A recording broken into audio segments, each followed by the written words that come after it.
When fossil fuel companies produce massive greenhouse gas emissions, St. Louis heats up. When St. Louis heats up, more bullets fly and more kidneys fail. Lives are lost, and in St. Louis, it is the lives of Black people that are disproportionately lost as a result of this heating. Dr. Mann, St. Louis has 11 more 90-degree days per year today than when I was born. How will a community like ours continue to change in the next 10 years?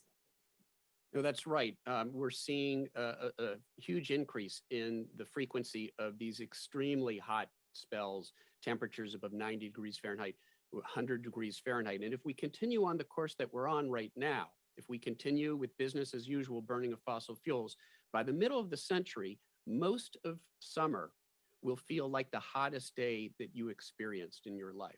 So that's the sort of future that we face if we fail to act now. And it will only get that much worse. And as you allude to, the problem is worse, for example, in urban environments that tend to be heavy minority populations, where there's studies that show that they live in the most susceptible places, the hottest places, the places most susceptible to flooding. Thank you. And all the while, the fossil fuel industry spends huge sums on misleading advertising, pretending that they are a part of the solution. We are here today talking about how fossil fuel industry needs to dramatically reduce emissions, but they are not. They will not. They are admitting they are not. These intentionally misleading pledges are evidence enough that their decades of climate denial continue. I am a Black Congresswoman with asthma. Asthma made worse by being hit and sprayed with tear gas and pepper spray. My asthma isn't a coincidence, though. A 2021 EPA analysis found that Black communities are 34% more likely to have increased childhood asthma diagnoses due to climate change. It is in communities like mine that fossil fuel companies' emissions put our health at risk first. Fossil fuel facilities are typically located in our communities, predominantly Black and brown communities, where they compound with toxic pollution and brownfields to exacerbate underlying health conditions. So, Ms. Lewis, please describe how Big Oil's pledges reveal they are planning to continue building factories and refineries in communities of color. Thank you so much, Congresswoman Bush.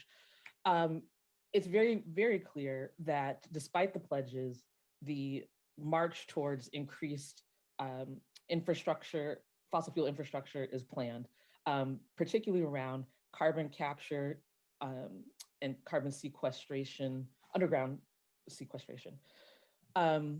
Those plants will never be built in the center of town, never be built in wealthy neighborhoods like on University in St. Louis. That won't happen. They're going to be in the underserved communities where Black, brown people live in urban areas, where Indigenous people live and impact their health. So we have to deal with this. And the way that we can stop it is by stopping funding them with taxpayer dollars for subsidies for multi-billion-dollar companies. Yes, and you got right to it, Ms. Lewis, because I was going to ask you, because we know that these companies aren't going to reduce emissions themselves, what do you specifically think Congress must do to intervene? Do you have anything else on that point? Oh, yes, happy to add here. One, keep holding hearings like this, holding companies' feet to the fire.